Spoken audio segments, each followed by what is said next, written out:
Live project എന്ന് പറയുമ്പോൾ നമുക്ക് ഇപ്പോൾ ഞാൻ ഒരു പ്ലേസ്മെൻറ്റ് വല്ലതും ആവുമ്പോൾ അവരെന്ത് ചെയ്തു എന്ന് ചോദിക്കുമ്പോൾ ഞാൻ ഇങ്ങനെ ലൈവായിട്ടൊരു പ്രൊജക്റ്റ് ചെയ്തിരുന്നു, അതിൻ്റെ ഡീറ്റെയിൽസ് കാര്യങ്ങൾ എനിക്ക് വ്യക്തമായിട്ട് പറയാൻ പറ്റും.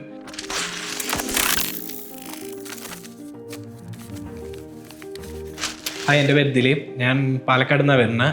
ഞാനിപ്പോൾ കറൻ്റ് സൈറ്റ് എഞ്ചിനീയറായി വർക്ക് ചെയ്യാണ്. ഞാൻ ക്വാണ്ടിറ്റി സർവേ എടുക്കാൻ ആഗ്രഹം എന്താണെന്ന് വെച്ചാൽ ഞാൻ ഇൻസ്റ്റാഗ്രാം ആഡ് വഴിയാണ് കണ്ടത്. ബട്ട് എനിക്ക് ക്വാണ്ടിറ്റി സർവേ എന്താണെന്ന് അറിഞ്ഞാൽ ഞാൻ സൈറ്റിൽ നിൽക്കുമ്പോൾ എനിക്കൊരു ക്യൂസ് ഉണ്ടായിരുന്നു, ക്വാണ്ടിറ്റി സർവേ ഉണ്ടായിരുന്നു. അപ്പോൾ പുള്ളിക്കാരൻ്റെ വർക്കും കാര്യങ്ങളൊക്കെ കണ്ട് എനിക്ക് ആ ഒരു താല്പര്യപ്രകാരമാണ് ഞാൻ ഇങ്ങനെ സെർച്ച് ചെയ്തപ്പോൾ ഇൻസ്റ്റാഗ്രാം ആഡും കൂടി കണ്ടായിരുന്നു. അപ്പോൾ ഡീപ്ലി ഞാൻ സെർച്ച് ചെയ്തപ്പോൾ എനിക്ക് എൻട്രി കൊള്ളാമായിരുന്നു. മലയാളമാണ്. സോ നമുക്ക് ഓൺലൈൻ ക്ലാസ് ഉണ്ട്.